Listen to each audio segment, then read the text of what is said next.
K-Pop Demon Hunters.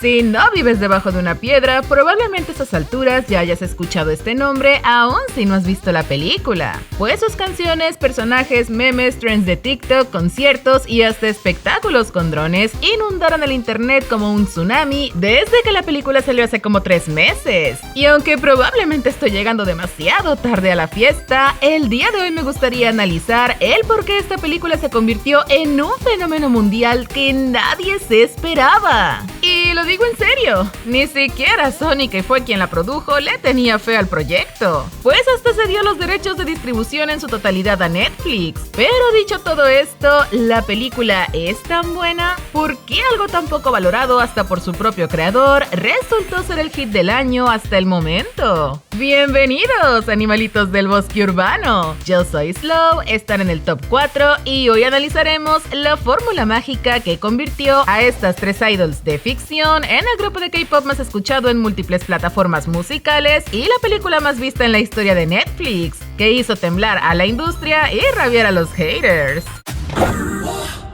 Comenzaré con lo más evidente y que a estas alturas ya se habrán imaginado si vieron la película, pues algo que salta fácilmente a la vista es que esta cinta entiende completamente a su público. Es decir, se produjo como un producto orientado a un target muy específico, que son los fans del K-pop y los K-dramas. Y es que si estás metido en cualquiera de estos fandoms o tan siquiera has pisado un poquito de sus aguas turbulentas, realmente notarás que la película hace una buena representación de ambos temas en todo momento. Desde el minuto 1 hay referencias por todas partes, tanto en el vestuario y maquillaje de los personajes como en la imagen que proyectan hacia sus fans. Las canciones que son literalmente oro puro y representan lo mejor del K-pop, que son las tonadas pegadizas y rangos vocales impactantes. Hasta los fans se ven reflejados de manera espectacular. Las reacciones que tienen cuando hablan de las Huntrix, la cultura de coleccionar merch, los lightsticks en los conciertos e incluso podemos ver a unas ayumas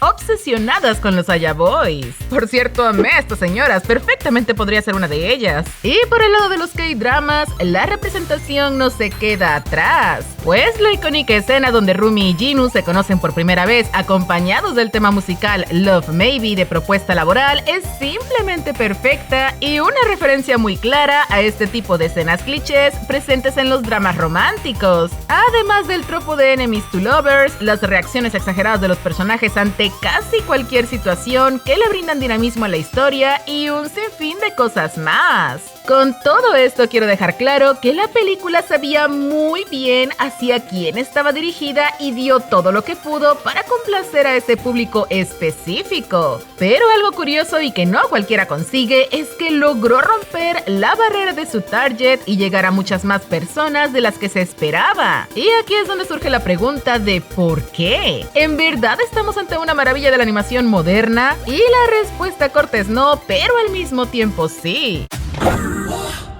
Y antes de que me funen por lo que acabo de decir, déjenme me explico. La trama de K-Pop Demon Hunters es una bastante lineal, familiar y predecible. De esto no hay ninguna duda y sinceramente quien no pueda o no quiera reconocerlo probablemente sea porque no ha consumido suficientes productos audiovisuales. O sea, que le falta ver más películas. Pues si algo abunda en el mundo de la animación, son historias que siguen el viaje del héroe. Un personaje que tiene las probabilidades en contra, pero gracias a su esfuerzo y el apoyo de sus aliados, logra entenderse y apreciarse a sí mismo y con esta nueva confianza puede derrotar al malo más malo de todos los malos, que en este caso es Calcifer.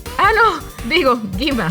Esta es perfectamente la trama de Cómo entrenar a tu dragón, Kung Fu Panda, Shrek, Mulan, Wish, Moana, El Rey León, Demon Slayer y la lista sigue y sigue. Pero lo que hace especial esta película no es la trama, que está más usada que trapo de cocina, sino la manera en que cuenta su historia, es decir, su narrativa. La historia se presenta de forma rápida, dinámica y divertida. Los personajes son muy expresivos y logran conectar con el espectador al mismo tiempo que le inyectan energía al proyecto. Es Esto permite que las cosas sucedan una tras otra sin que se sientan fuera de lugar, es decir que las protas van a 1000 por hora y la historia va igual de rápido. Esto hace que aunque existen algunos huecos argumentales, no se sientan tan evidentes, o incluso que los aceptemos porque entendemos que no hay tiempo para desarrollar todo en una sola película. De aquí que se justifique que prácticamente el único personaje bien desarrollado sea Rumi, mientras que Jin, Umira y Zoe tienen un desarrollo pobre pero presente, ya que son necesarios para el crecimiento de Rumi. Y el resto del elenco esté de adorno porque debe existir más gente en el mundo y no podemos tener una boy band de un solo integrante.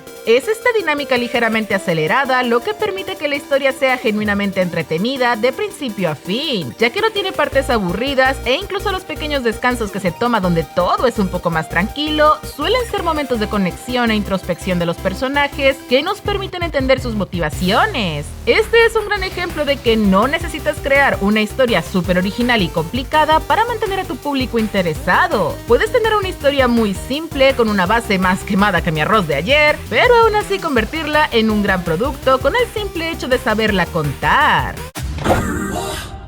Y no puedo hablar de la narrativa sin mencionar específicamente el elemento más importante de la misma, el corazón palpitante que hace que todo lo demás funcione, la música. Porque sí, no podemos tener una película que literalmente lleva K-pop en el nombre y no prestar atención a la música. En esta película, las canciones funcionan como lo que deben ser, un conducto. A través de las canciones se nos lleva de un punto A a un punto B de la trama de la misma forma que sería en un musical, explicando la mentalidad de los personajes y ahorrando tiempo en pantalla, ya que perfectamente podemos disfrutar de una canción pegadiza al mismo tiempo que vemos cómo estas divas le parten su mandarina a algunos demonios, pero teniendo también suficientes descansos sin canciones para que no lleguen a cansar, sino que al contrario nos dejen deseando más. Dicho esto, como las canciones son parte de la historia de la película, se siente que tienen alma. No son canciones con letras vacías, sino que pretenden expresar ideas y sentimientos específicos. Desde los temas de empoderamiento de las Huntrix como How It's Done o Take Down, hasta las canciones con doble significado de los Aya Boys que son Soda Pop y Your Idol. Pausa para decir que estoy obsesionada con Your Idol. Esta canción vive en mi cerebro 24/7 sin pagar renta. Llegando a las piezas centrales de la película que transmiten todo el mensaje, que son Golden, un himno a creer en ti mismo y tratar de superarte, y por supuesto What It Sounds Like, el cierre perfecto que habla sobre una aceptación total. Ya no es una aspiración como en el caso de Golden, ahora es una realidad, sin máscaras y sin filtros, la autenticidad pura conectando con el corazón de los demás. Y las canciones están tan bien escritas que en efecto lograron conectar con el corazón de quienes las escuchamos. Para que entiendan el maravilloso trabajo que se hizo en el apartado musical, basta con decir que literalmente lograron trasladar todo ese amor y apoyo que reciben las Huntrix en su universo imaginario al universo real. Y esto se vio demostrado en que la banda sonora de la película estuvo liderando las listas de diversas plataformas musicales, un logro bastante grande si consideramos que las películas animadas con canciones abundan en el mercado y la gran mayoría no logra tener un impacto similar, siendo Let It Go de Frozen y No se habla de Bruno de Encanto lo más parecido, pero sin siquiera llegarle a los talones.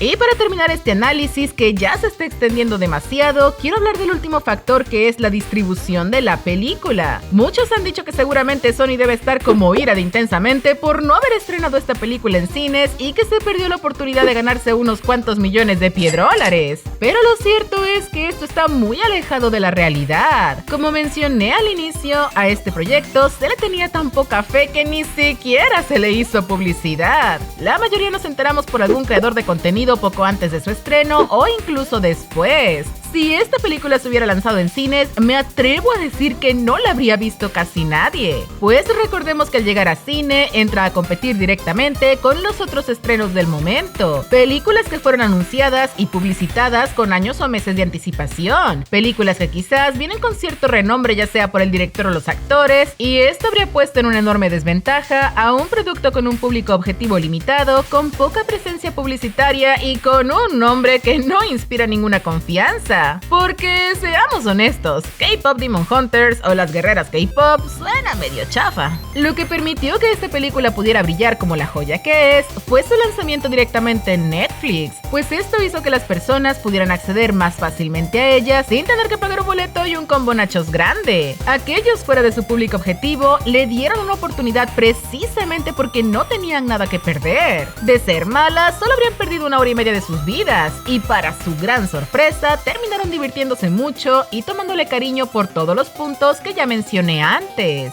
Esto es particularmente interesante ya que un éxito tan masivo para un producto lanzado a través de un servicio de stream representa mucho para la industria. Nos demuestra que productos de calidad pueden abrirse paso a través de otras plataformas que no necesariamente sean medios tradicionales como el cine o la televisión. Algo que se ha visto reforzado en los últimos años con series como Arcane de Netflix o proyectos un poco más independientes como The Amazing Digital Circus o próximamente Knights of Guinevere por parte de Glitch, que se transmite aquí en YouTube. En conclusión, K-Pop Demon Hunters no es una película sorprendente por su historia. Si vemos su guión de forma objetiva, es una película que ya se ha visto muchas veces y considerando sus huecos argumentales, hasta podríamos decir que está bastante regulinchis. Pero la manera en que se cuenta, la construcción y ambientación de su mundo y por supuesto el acompañamiento musical hacen que llegue al espectador de una forma especial. Es una película que se centra más en transmitir emociones y ser entretenida que en presumir de su escritura. Y al final termina convirtiéndose en una de esas historias cómodas de ver, que perfectamente puedes repetir hasta el hartazgo porque no es aburrida y que tampoco hay que ser ingeniero de la NASA para poder disfrutarla. ¡Te estoy viendo a ti, Interstellar!